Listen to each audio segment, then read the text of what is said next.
Me këngën Nan, Shqipëria do të përvajsohet në Eurovision 2026. Momentet e shpalljes së fituesit u shoqëruan me duartrokitje të fuqishme dhe ovacione, ndërsa publiku u ngrit në këmbë sapo moderatorët e Festi 64 lexuan emrin e Alisit. Në kor salla thëriste emrin e tij, ndërsa artisti u rikthye në skenë për të interpretuar edhe një herë këngën fituese, e vlerësuar maksimalisht si nga juria, ashtu edhe nga publiku.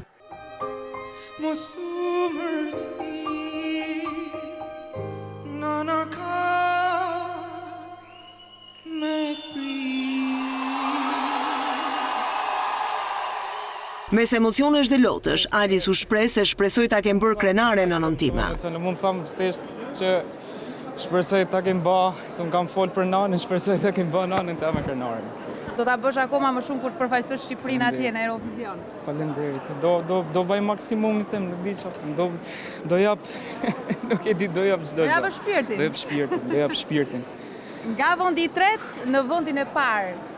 Kjo pjesëmarrje si vjetshme të bërit luftosh për ta fituar këtë trofe, apo kjo është në rrjedhën e një artisti që do t'japi më të mirë? Them drejtën, e vetmja gjatë që më bani për më arte festival ishte kënga, sepse unë them drejtën, nuk e kisha në plan që të vija. Thjesht doli kënga dhe e kisha të pa mujtën për më ardhë, po e tregun publik, sepse është gëdi vani i duan për atë këngë, shtrati i duan. Si lindi kjo këngë? Kjo këngë nota e parë? Nota, por në fakt ka lind teksti, ka lind prej Andres Desares. Ka lind prej Andres saj që erdhi me tekstin përpara dhe më tha që kam pa një ëndër që thotë mirëpafshim nanë. Dhe unë thjesht ulëm në piano dhe shkruva këtë që po shijoj sot.